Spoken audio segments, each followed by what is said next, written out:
యువత ఓటు హక్కును సద్వినియోగం చేసుకోవాలని జంగారెడ్డిగూడెం పట్టణానికి చెందిన యువ చార్టర్డ్ అకౌంటెంట్ దాకారపు కృష్ణ పిలుపునిచ్చారు. ఓటును అమ్ముకోవద్దని సూచించారు. అమ్ముకునే వారికి ప్రజా ప్రతినిధులను ప్రశ్నించే హక్కు లేదని అభిప్రాయపడ్డారు. ఈసారి ఎన్నికల్లో ఓటు హక్కు ఉన్న ప్రతి ఒక్కరూ ఓటు హక్కును సద్వినియోగం చేసుకోవాలని సిటీ న్యూస్ తో తెలియజేస్తారు.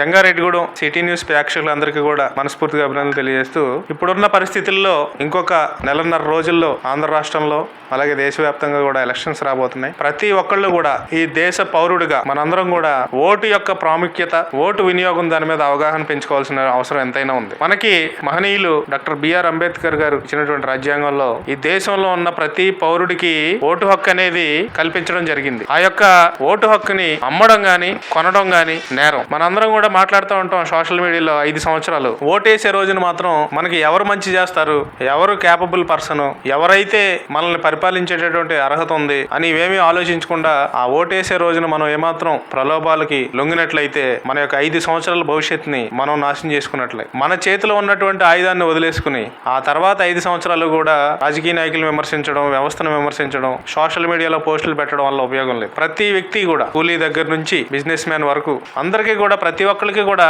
ఓటు వేయాల్సినటువంటి బాధ్యత ఉంది మనందరి మీద. ఈ దేశం మనది, ఈ సమాజం మనది. మార్పు రావాలంటే మనలోంచి రావాలి తప్ప మనం ఓటేసే రోజున మనం ఓటు వేయకుండా మానేయడం, లేదంటే టీవీలకు అతుక్కుపోవడం, తర్వాత ఏంటంటే మనం వాళ్ళని వీళ్ళని ప్రభుత్వాన్ని విమర్శించడం వల్ల ఉపయోగం లేదు. ముందు మనలో మార్పు వచ్చినట్లయితే, మార్పు మన నుంచి మొదలైతే తద్వారా ఏంటంటే రాజకీయ నాయకుల్లో కూడా మార్పు వస్తుంది. ఎందుకంటే రాజకీయ నాయకుడు అనేవాడు ఎక్కడో ఆకాశం నుంచి ఊడిపడ్డు. మనలోంచి, మన కుటుంబాల్లోంచి, మన పరిసర ప్రాంతాల్లోంచి, మన ఊర్లోంచి నాయకులు తయారవుతున్నారు. వాళ్ళని అసెంబ్లీకి పంపించే హక్కు కూడా మన చేతుల్లోనే ఉంది. మన చేతుల్లో ఉన్నటువంటి హక్కును జారవిడ్చుకుని ఆ తర్వాత ఏంటంటే మనం ఎంత బాధపడినా ఉపయోగం లేదు. హక్కును అమ్ముకునే వాళ్ళని బానిస అంటారు. ఓటు హక్కును అమ్ముకుంటే మనం బానిసలు అవుతాం. అదే ఆ ఓటు హక్కుని సరిగ్గా వినియోగించుకుంటే ప్రజలందరూ కూడా రారాజులు అవుతారు. రేపొద్దున మనం ఏదైనా సరే ఒక రాజకీయ నాయకుడిని మనం ఈ పని చెయ్యండి అని ధైర్యంగా ఎప్పుడు అడగగలుగుతామంటే మన ఓటుని మనం అమ్ముకోనప్పుడు మనం నిజాయితీగా ధైర్యంగా నాయకులతో కూడా మనం పని చేయించుకోగలిగిన పరిస్థితుల్లోకి మనం వెళ్తాం. అంతే తప్ప ఈ రోజున వార్డు మెంబర్ దగ్గర నుంచి ముఖ్యమంత్రి వరకు